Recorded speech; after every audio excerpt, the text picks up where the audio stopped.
আজরাইলকে দেখার সাথে সাথে কিতাবের মধ্যে পাওয়া যায় গুনাহগার হয়ে যারা মৃত্যুবরণ করবে তাদের অবস্থাটা কি হবে একটু শুনে যান।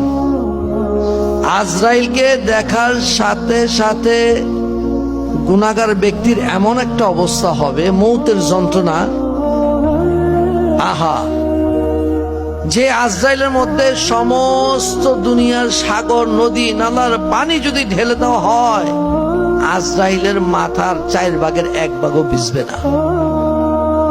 এত বড় করে তো তাকে তৈরি করা হয়েছে। আজরাইল খালি একা নয়। আপনি কি করতেছেন, কোন দিকে চলছেন, কিসের আশায় আপনি অগ্রসর হচ্ছেন, সব ফালায়া যাইতে হবে। কই আগে রওয়ানা হে কই পিছে রওয়ানা, আপনার আগে আমি, আমার আগে আপনি, এই চলে যাচ্ছে। তারপরও কি আমাদের হুঁশ হয় না?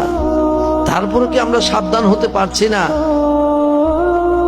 ওই আজরাইল যখন সামনে এসে দাঁড়াবে, দাঁড়ানোর সাথে সাথে গুনাহগার ব্যক্তি প্রথম দর্শন করার সাথে সাথে তার মৌতের এমন যন্ত্রণা হবে।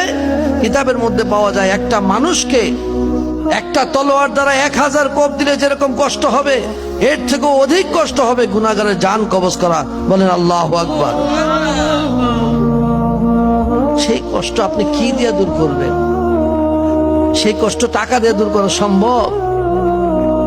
জ্ঞান বুদ্ধি দিয়ে, সৌন্দর্য দিয়ে, বুদ্ধি দিয়ে, কোনো কিছু দিয়ে সম্ভব নয়। ধন দৌলত দিয়ে সম্ভব নয়। একমাত্র আল্লাহর দরবারে যারা চোখের পানির কেমন মূল্য, ফালিয়াদহাকু কালিলাউ ওয়ালিয়াবকু কাসীরা। বান্দা, কম করে হাসো, বেশি করে কাঁদো। চির হাসি যদি হাসতে চাও, এই দুনিয়া থেকে কেঁদে কেঁদে গুনাহ খাতাগুলো মাফ নিয়ে যাও। বলেন সুবহানাল্লাহ। ওই গুনাহ খাতা মাফ করানোর জন্য একমাত্র উপায় হলো চোখের পানি।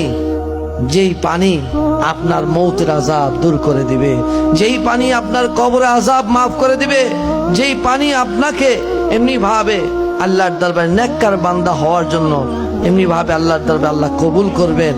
ওই চোখের পানিগুলো কার মহব্বতে, কার দরবারে ছাড়বেন? আল্লাহর দরবারে, আল্লাহর মহব্বতে।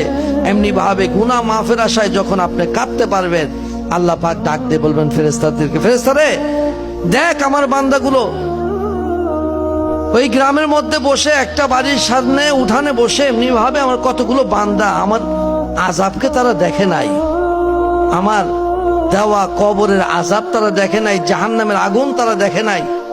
তারপরে আমি আল্লাহকে তারা বিশ্বাস করে চোখের পানি ছাড়তেছে গুনাহ মাফের আশায়। তারা তো এই জিনিসগুলো দেখে নাই, শুধু শুনছে। দেখ তারা কাঁদতেছে, ফেরেশতা তোরা সাক্ষী থাক, আমি আল্লাহ এদেরকে মাফ করে দিলাম। সুবহানাল্লাহ।